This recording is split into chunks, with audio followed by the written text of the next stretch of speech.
Greetings to you from wherever you're watching us. Thanks for joining us this morning for the Monday edition of the show. It promises to be very exciting. I'm Yemi Adebayo. And I'm Cecilia Morbe.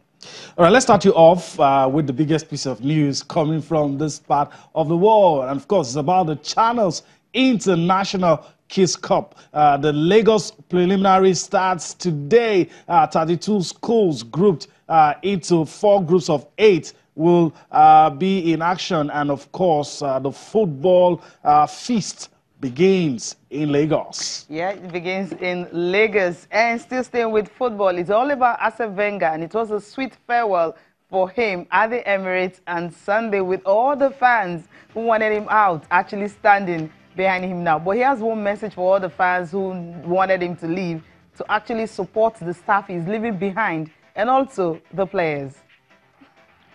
Also on the program, we'll talk basketball. And for the Golden State Warriors, not surprised, they are leading the Pelicans by 3-1. And it was all about this man, Kevin Durant, having 38 points on the night to ensure that they take the series 3-1. Yeah, and similar scoreline of all the matches played in the Western Conference. You have the Golden State Warriors, expectedly, I must say, leading the way against the New Orleans Pelicans 3-1. Similar scoreline with Houston Rockets and Jazz. But we're starting with the Golden State Warriors. Yeah, that's where we're starting from because of the kind of role that Kevin Durant played to ensure that they won that game 4. And it's 3-1 now. All they need is just one more. And for well, the series will obviously be swept. I think someone said earlier, someone right here said earlier, that you're not going to have a clean sweep. So some games are going to get up to game 6 and game 7. I'm still... okay, you're still... Yeah, I still stand on my words. Okay. I don't think the next game will be curtains. I don't think it's going to be over with the next game. Okay. I think the New Orleans Pelicans, I don't know, I have a gut feeling they might win. The Jazz as well. I mean, I don't think it's going to be over by game 5.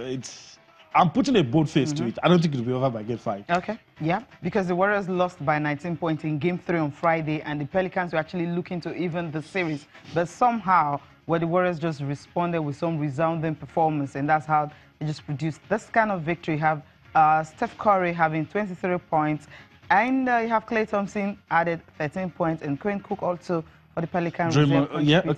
12 points. And you talked about Draymond Green having 8 points, 9 rebounds, and 9 assists, 4 steals, and 2 blocks. So that's a good one for him, and that's how they were able to get this one, 118-92. For the Jazz and the Rockets, well, of course, the Rockets, when they start, they know how to actually have that commitment, and they got that one 3-1, winning 87-100.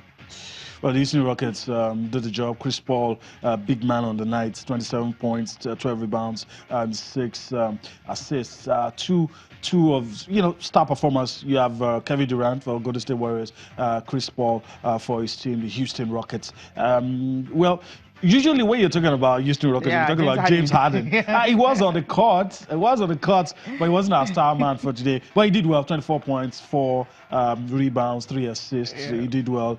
Clint Capella as well did well for them. Cecilia, the painful thing for me is most times when we're talking about the best performers, if your team wins, we get to talk about you. But there are sometimes people on the opposing side do well, but we don't get to talk about Donovan Mitchell as well did well for Jazz. 25 points, 9 rebounds, 2 assists. But unfortunately, he was on the losing side, and that's why he's not going to be part of those 2 guys. Here, right? Sure. Okay. Now from the NBA, now we move straight to the golf course. They're talking about the World's Fargo Championship, and Jason Day, former world #1, he's the one who got this one. He almost let it slip, but somehow I had to hold on. When you've been there before, knowing how to lose at the dying minute, sometimes you don't want it to repeat itself. And that was what happened to Jason Day on the night. But starting with Tiger Woods, that we expected to actually get something out of this, but he just couldn't because he was able to make a birdie in the final round and returned for a 74 for 2 over 30. For 2 over total and a share of 55. You saw Rory McIlroy earlier also. He wasn't at his best, so he finished 71 and tied for 16th, 9 shots off the pace. And the man on the day, talking about Jason Day, How did he have to do this? Two-stroke shot victory. From the start, it was on the leaderboard. He almost choked at the last moments, but like you said, and I agree with you 100%. I think experience carried the day. Former world #1, you know, just came to the party at the Wells Fargo Championship, and I'm impressed that he was able to hold his nerve. Unfortunately, a lot of the golfers now, we're talking about you, but we'll still be talking about Tiger. Tiger didn't get to win, but Tiger was here. It was good. Jason Day did what we expected him to do, and now he's there. And he won at the Wells Fargo Championship, and that's good for him. And we'll see how far he can go this year. We'll see how far he can go this year. He's also aiming to return to that #1. But with this victory, he's going to be among the top 10 when the rankings is released. All right, let's listen to him now, how he can consolidate on this and win what the USPGA Tour. Who knows?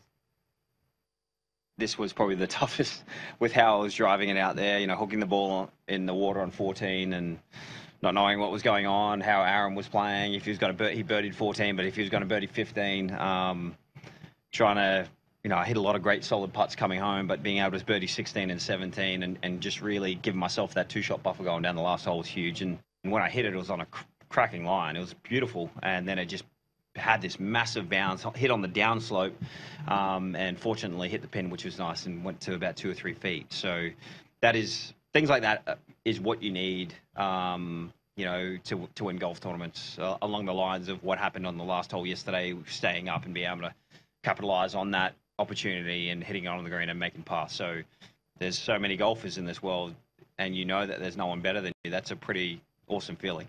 And I know the feeling and what it felt like to be #1, and I know what I had to do to get, you know, to get there. You know, this is a good kick in the right direction, having 2 wins this kind of early-ish in, you know, in the season. My next step is to try and win a major this year. It'd be nice to be able to, you know, capitalize on, you know, the good play, and if I can do that, hopefully the US Open comes around nicely for me. Yeah, hopefully he can do that. Okay.